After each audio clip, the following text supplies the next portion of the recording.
Hey everybody, today we're going to further the discussion on that preservation mindset. I decided to do a three-part series to kind of break it up so it doesn't get too long here. And today we're really going to dive into that more of the components of the preservation mindset. Now, you may look back on the videos that I've posted in the past, accumulation mindset versus preservation or cash flow mindset. A lot of people have some misconceptions about having that preservation mindset. Now, it does not involve taking less risk to make less money. In fact, if you're doing that, you're doing it incorrectly. So what we're going to do over the next few videos is discuss how to ideally structure your preservation or your wealth preservation strategy, and specifically the 12 components that are going to make up the ideal financial asset or financial vehicle, whichever term you'd like to use, for you to invest in. All right, so like I said, it's going to be a three-part series. This first one's going to be a little long, second one's probably going to be a little long, so grab yourself a cup of coffee, chock full of great information for you. So let's jump right into it. Now, one of the biggest factors in any financial vehicle are, number one here, tax deductible contributions. Is the amount that I put into the account tax deductible? It's a big factor, and it is a good factor to have. All right, if you can effectively finance your retirement account with tax-free money or before tax money, that's a good deal. So factor one, tax deductible contributions. All right, number two, kind of along the same lines. These first three are very similar, and that has to do with tax deferred growth. And so what this means is when the money's in there, let's say it's not tax deductible, my contributions I can't take off of my taxes, but once the money is housed within that account, it will grow tax deferred, meaning every year that the money is growing and doing its own thing, I don't get taxed on that growth. Okay, now that's important. So number one, tax deductible contributions. Factor number two, or ideal characteristic number two, tax deferred growth. Now number three, and here's the third one of this tax strategy piece here, is tax free distributions. Now that is a really important one as well. So you can have a tax deduction, so you know how much you're getting it deducted on.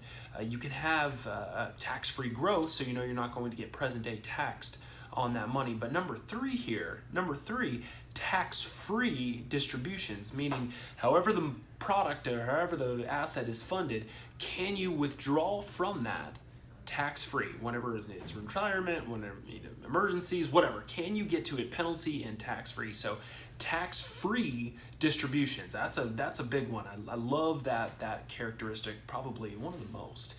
Now, kind of along those same lines is, contribution, growth, distribution.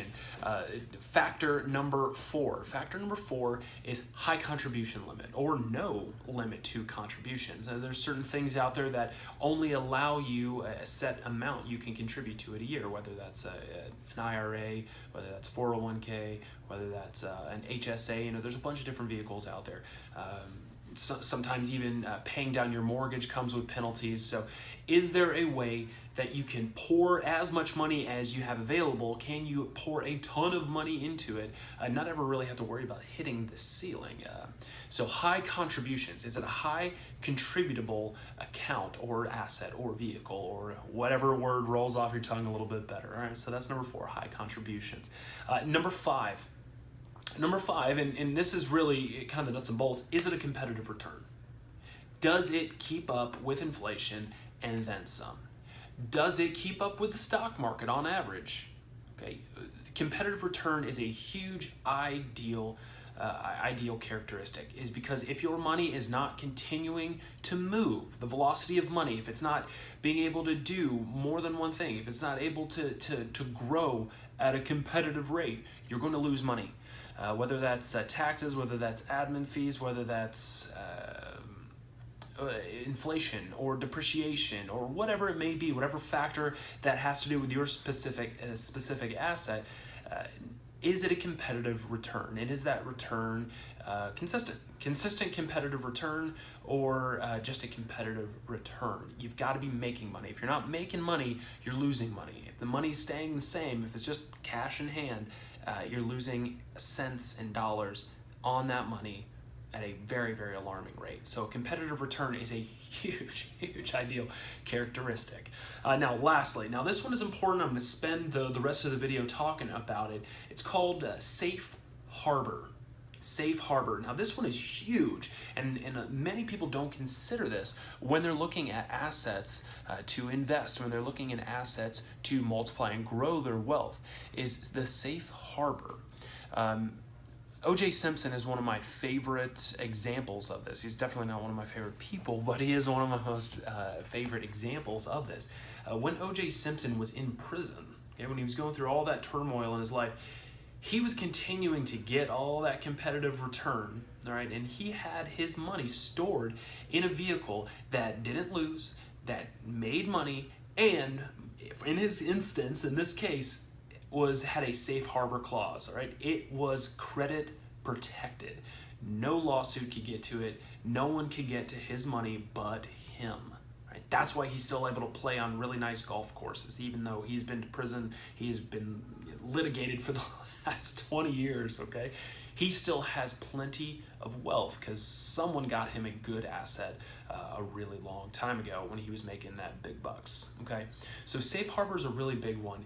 You know, if you hit somebody with your car, they're going to come after as much as humanly possible of your assets. And if they're sitting there in an account, they're gone. If they're sitting there in an investment portfolio, they are gone. If they're sitting there, you know, certain states have laws against can they attack your home? Sure, but if they're draining the rest of your assets, chances are you're probably going to start dipping into maybe some home equity to make ends meet.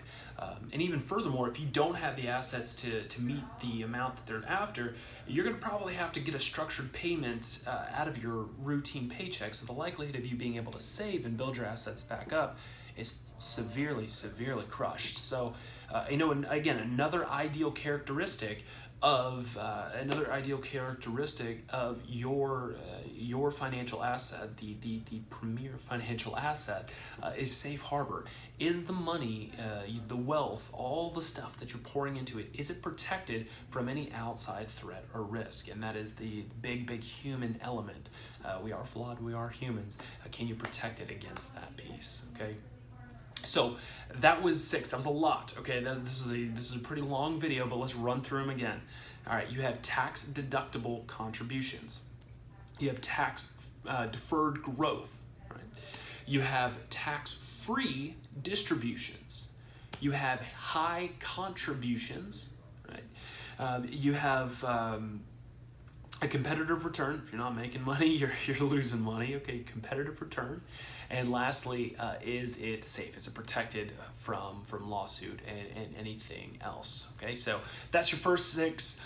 Excuse me, that's your first 6, and we are going to get into a lot more over the next couple videos discussing the best and the brightest financial asset to protect, multiply, and grow your wealth, regardless of any risk, regardless of any market condition, regardless of what any politician says, regardless of what the world is doing.